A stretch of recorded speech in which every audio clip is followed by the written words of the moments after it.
네, 오늘 하실 얘기는 어떤 얘기인가요? 예, 오늘은 병사 출신으로 첫 대통령이 된 노무현 전 대통령의 군대 시절 얘기를 해볼까 합니다.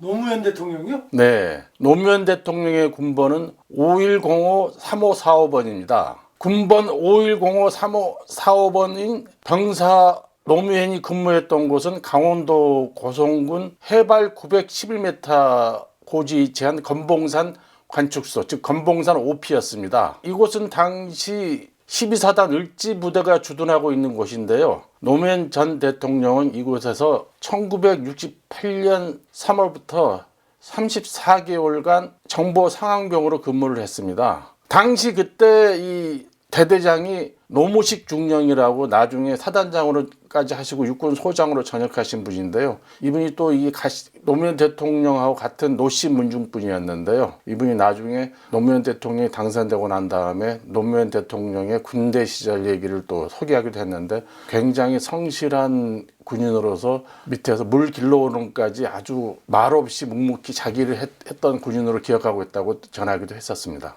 그리고 이 노무현 전 대통령이 근무한 이 전방 관축소가 나중에 노무현 벙커가 됩니다. 노무현 벙커요? 네. 아마도 이 인물 이름을 붙인 군사시설 벙커는 이 노무현 벙커가 유일할 텐데요. 노무현 대통령이 당선되고 난 다음에 건봉산 관축소, 전방 관축소에서 근무하는 병사들이 그걸 크게 기뻐하면서 관축소에다가 나무 편말로 노무현 벙커라고 편말을 붙여가지고 노무현 벙커라고 부르게 되거든요. 이제 그걸 보고 육군 내부에서도 야, 이거 첫 병사 출신 대통령이 탄생했는데 이 병사들한테도 이런 자긍심도 심어주자 해가지고 육군본부 차원에서 화강암인가 커다란 돌로 이 돌로 표지석을 만들어가지고 노무현 벙커라는 표지석을 붙여가지고 지금까지 이어지고 있습니다. 노무현 전 대통령은 당선자 시절에 이 부대를 방문하기도 하는데요. 이 노무현 대통령이 근무하던 시절에 이 벙커의 소속은 육군 12사단 52연대였거든요. 그런데 이게 1981년부터는 22사단 55연대 건봉산 대도로 이름이 바뀝니다. 건봉대대가 새로 배속된 22사단은 부대 별칭이 율곡부대입니다. 그 율곡부대가 왜 율곡부대인지 아시나요? 그런 이유도 또 따로 있어요? 예, 22사단의 원래 명칭은 뇌종부대였습니다. 벼락 종소리라는 뜻인데 이게 우리와 같은 종소리로 평화의 종을 울린다는 그런 좋은 뜻이었거든요. 22사단은 지금도 그렇지만 이 사단의 특성이 굉장히 독특합니다. 이 동해안 바다도 끼고 있고 또 동해 지역의 산악 지역까지 경계 구역이 많은 부대이다 보니까 사건 사고가 굉장히 많은 부대입니다. 2003년도에 이성출 소장이라고 그분이 사단장이었는데 이분이 분위기를 좀 일진해보자 해가지고 정운참모 그때 당시에 박영희 중령이라고 여군 중령이 있었는데 이름을 한번 바꿔봐라 분위기를 일진해서 그때 이제 박영희 중령이 여러모로 이게 의견을 취합하다가 율곡이 선생이 10만 양병설을 주장했잖아요. 그리고 또 율곡이 선생이 또 이와 또 22사단이 22가 일치한다 해가지고 율곡부대로 하자고 사단장한테 건의하고 사단장이 그걸 받아들여가지고 그때부터 이제 뇌종부대에서 율곡부대로 이름이 바뀌게 됩니다.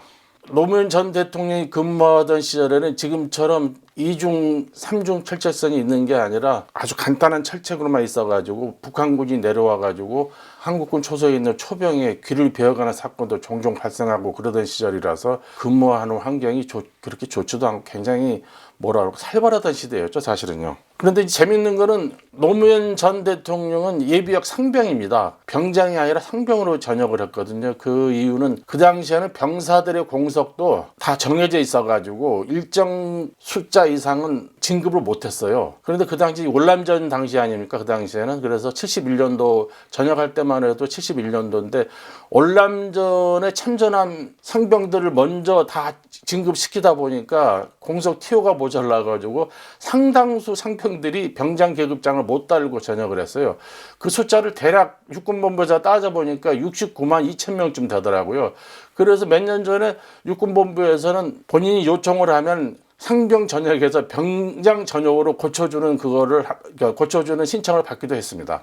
노무현 벙커는 지금도 근무를 하나요? 아닙니다. 지금은 비어 있습니다. 제가 수년 전 건봉산 오피지를 방문을 했었는데요. 안에 텅텅 비어 있고 옛날 쓰던 작전지도 한 장 정도만 남아있고 텅 비어있더라고요. 대대 지휘소를 다른 곳으로 이전했다고 합니다. 그래서 지금은 사용하지 않고요. 22사단을 방문하는 외부 인사들의 견학 코스 등으로 지금 소개되고 있고, 재밌는 거는 그 앞에 아주 녹슬은 셔먼 탱크가 한 대가 있습니다. 제가 굉장히 신기했는데, 셔먼 탱크라 하면은 미군이 2차 세계대전 때 하고 6.25 때 사용하던 탱크인데요. 그 900m가 넘는 데까지 어떻게 올라가는지도 조금 이게 궁금하더라고요. 그래가지고 제가 이 사단 관계자들한테 이게 어떻게 이게 올라오게 됐고 어떤 사연으로 이게 있느냐 물어봤더니 아는 사람이 없고 자기들도 그 사연을 잘 모르겠다고 그러더라고요.